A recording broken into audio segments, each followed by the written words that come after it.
the masses thought that slavery was okay. Had it not been for people who were separate from that, we would still be in that situation. In 170 years, District 1 City Councilman Lashadian Shemwell is the second ever Black official elected to the city of McKinney. On October 15th, his proposal of a Black state of emergency highlighted police brutality targeting Black and brown citizens within the state of Texas. There are not a lot of examples of how Black elected officials in this community conduct themselves. Understand that a proclamation to proclaim means to make aware, because some people don't understand that there's an issue. And then after, I wanted lawmakers to actually take a stance to protect Black and brown citizens. And that's what the Black state of emergency, it actually had 6 different breakdowns of suggestions that we could actually use to protect Black people in the state of Texas.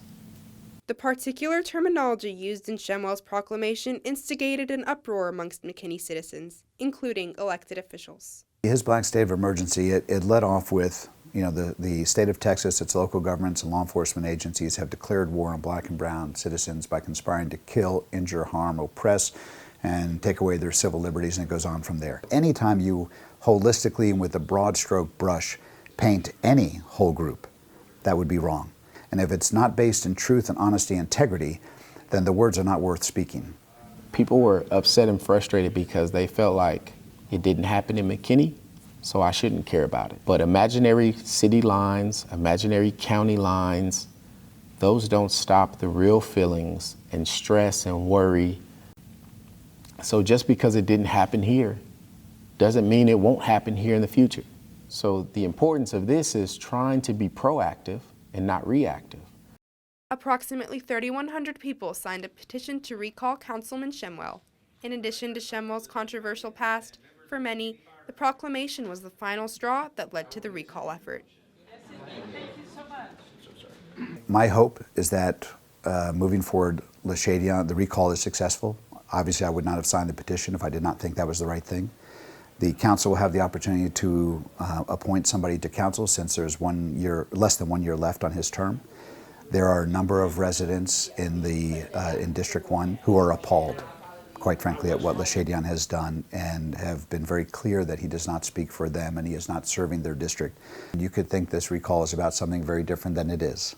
It's not about a single document, a Black state of emergency. It's not about that at all. That is just yet one more event in a long series of events that attempts to, number one, bring attention to himself. One thing that you will always see consistent with Lashadian is Lashadian in the center of it. 2, bring attention to the city of McKinney. And 3, always in an unconstructive, non-productive way. Don't listen to my position. I mean, listen to my position, but listen to every position and do your research. We affect the police, hire the police chief. We affect the judge. So we affect every aspect of your life. And I'll tell you what, when the president makes a law, it might go down to Congress, go to the House, it trickles down to the states at some point. When your city council member makes a law, it's effective immediately. And most people don't know who we are. I would say register to vote and then get engaged in your local government. But if we're not doing that, then we can't complain about anything. Every first and third Tuesday of the month at 8 p.m., McKinney residents of any age are able to speak for 3 minutes, free to voice their opinion. Whether over or under 18, you can contribute to the political landscape of McKinney. This has been Sarah Humadi and Ali Tauber reporting for MHS1.